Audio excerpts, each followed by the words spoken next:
and getting a certain level of coaching. When you watch Taylen Green in college, he's not the passer that Shedeur Sanders was. Actually, to be truthful, if it comes to, and people may disagree with this, but when it comes to seeing the game or kind of understanding what defenses are trying to do to him, actually Dylan Gabriel, he just don't have the physical talents that this guy had. And Dylan played a lot of football and played a lot of football at high level. Green played a lot of football too. He did, but he's just not in terms of a passer. He's not a prototypical ready to drop back quarterback to just throw the ball. I think he's a developmental guy, but I do think this.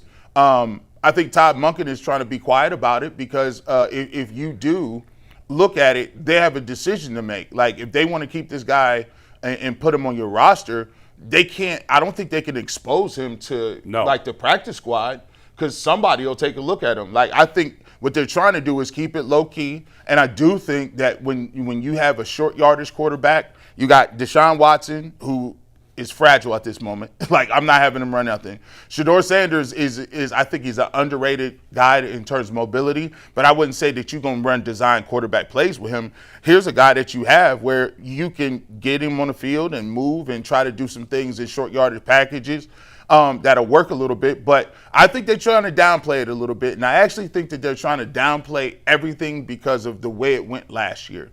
I think they're keeping everything vague. Hey, we're going to give everybody opportunity, and we just want to see what you do. He's also not going to have a fan base like Shedeur Sanders because we've never seen anything like it before. The only thing in anywhere in the ballpark is Tim Tebow in terms of the fan base. To me, just you can learn not playing with first-team reps. Of course. Obviously, a lot of that was overstated, and the whole thing became ridiculous last year. So there's obviously things he can learn. Ultimately, you learn the most, I think, by playing. But if you play a guy before he's ready to play, then that's a problem. But it's going to be to me, the more interesting thing about Taylen Green is, will he be active on game days, and will they use him as a weapon in some sort of role like, what's his name? The Saints. Taysom Hill. Taysom Hill. I mean, is a much better athlete than Taysom Hill. Will they use him in some sort of way as a multifaceted gadget tool? I don't know. Early on in Cordell Stewart's career, they spread him out wide. Yeah. Remember that? Yes. They would flank him out. Put him in the slot. Dustin said he thinks he's a better Terrell Pryor. That's what he said. In terms of Just athlete or receiver or all of the above. I think this guy, Pryor was a monster in college. I know. I He knows that. I never thought Terrell Pryor, he was never a natural thrower to football. No. This guy is a much more polished passer than Terrell Pryor. Yeah. Actually, to be truthful, he's a better athlete. He is. His mechanics are apparently a bit of a disaster, but that can be fixed, at least on some level. The draft Knicks heading into the draft Yeah. talked about the fact that his his passing woes were more mechanical than not understanding what he was seeing. And when his footwork wasn't matching up with his upper body, that led to all the mistakes he was making. Not necessarily. Yeah. Because he's just an athlete who doesn't understand what he's looking at in the passing game. It's mechanical things that, in theory, easier said than done, but could be fixed as opposed to having somebody who just doesn't, frankly, understand where to attack certain defenses, how to figure out that transition, harder than cleaning up some of the mechanical stuff. Now, I will say this. It'll be up to what he does in camp. Now, I think this is how, and this is what I can respect out of Todd Monken. What your role and what your role will be defined by what you do. It's not like, oh, well, you're fast, let's give him a package. No, it's like, okay, let me get you in here, take a look at the guys. And I think Todd Monken talked about it. He's like, I like a lot of these dudes on paper, but I can't really give you an assessment because I haven't seen them. I haven't gotten eyeballs on them. They haven't been in practice. Now, if he comes out and he shows a level of athleticism and they're like, hey, this guy is, we got to put him on him. He'd be an asset to the offense. Obviously, I don't think he'll hesitate to do that. So anything that these guys get, which is an exciting thing for any rookie or any veteran, is the fact that there's a new set of eyeballs. Like, so if you want to go out there and impress the coach and they'll find a way to get you on the football field, then so be it. But, I think it'll all depend on what he is and how advanced he is in camp. The bottom line is no, he's not going to see first-team reps, nor should he see first-team reps. That's right. It's the same thing as last year. Last year was just asinine, some of the stuff that, the way that it got spun and twisted and everything else. But you can develop by staying after practice and working with the coaches and get with the offensive coordinator and go over that day's script. It's really easy to do. There's plenty of opportunities with camp bodies, with camp receivers. Who you can go out and throw with, after the regular set of practice. So there's plenty of opportunities. I'm fascinated to see what they do with him and see how they use him. I think that there is absolutely a package that you can do with him day one. Right. We talked about it a little bit in the first hour. It gets a little bit into the logistics.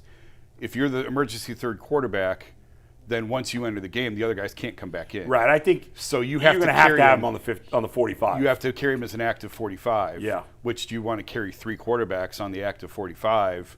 It's going to squeeze you at other spots. I mean, if he's a weapon, then you do it. Yeah. It's just going to squeeze you at other spots. That's all. Special teams or whatever else. Maybe an extra lineman. I don't know. Yeah. But, I think because, number one, I mean, Deshaun Watson, if he wins the job, has never been a quarterback sneak quarterback ever. Right. Yeah. So this, I right there, you got your own version of the tush push immediately. I mean, he's huge with Taylen Green. and he's strong. Yeah. And in a tush push situation, the speed doesn't matter much, but still. And I do think that I mentioned Cordell Stewart. I do think there's a way to put 2 quarterbacks on the field and just get creative. Yeah. And see what you can come up with. Because I mean, sorry to cut you off, Jason, but he ran an offense that was very creative with ball. They did a lot of different things with a special talent at quarterback. Obviously, this guy is no Lamar Jackson, but if whoever the starting quarterback is between Shedeur and Deshaun, it seems like there could be value in having this guy on the team. I mean, look at how much the Ravens ran when Lamar was developing. Look how much they were basically just a full-go run team. Yeah. And they had great success with it. I'm not saying, listen, he's not going to win the starting job. I'm not saying he's going to be the starter. Right, sure. But they can be built sort of a similar way where they can just run with him. And they've got Quinshawn now, and they've got a rebuilt offensive line that hopefully, theoretically, should be better than it was last year. And if you have a running quarterback now as well, I absolutely think there's pockets where you can find ways to play him and have success. I'm really interested to see what is like how this affects Dillon Gabriel. I mean, to me, Dillon Gabriel's gone at some point. He's there for camp probably, but he's not going to be on the roster. You're not quarterbacks. I listened to. I think Mary Kay said this some last week. She said, "Hey, listen, don't count Dillon Gabriel out." When they drafted Taylen Green, I mean, his athleticism obviously is superior to Dillon Gabriel's. I'd be interested to see if there was a battle between those two guys for the third quarterback. I don't understand. Why would there be? What can Dillon Gabriel do that would help you?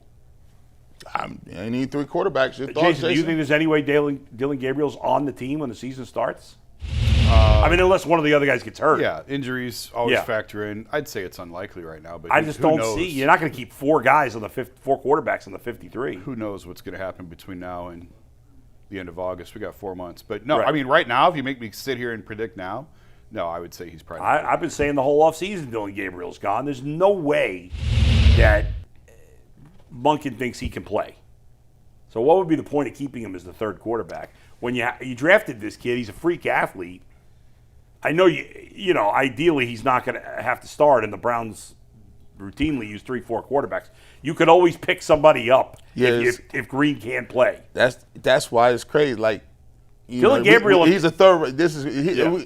We used the top 100 pick. Yeah. Don't you think if Dillon Gabriel got cut, they could just put him on the practice squad? Do you think anybody's claiming him on waivers? Probably not. Yeah, right. I mean, probably not. I don't know. Maybe I'm crazy. Maybe there's some other team that liked them. I don't know. I'm not advocating for it. I want to see. I want to see what it means, because we'll see very quickly. Like Monken seems to be a straight shooter for the most part, and I mean, if you got a guy like this, the upside to having him on the football field or in your roster, I think it would be an upgrade to your quarterback room if you say, okay, I look at the skill sets and upside. I think Taylen Green has a little more upside than Dillon Gabriel physically. So, all right, we talk quarterback. When we come back, we're going to switch gears to wide receiver. And we'll discuss what might happen in that room, what's the competition there for the different spots, how good can the wide receiving group be? That's coming up next on the Ultimate Cleveland Sports Show.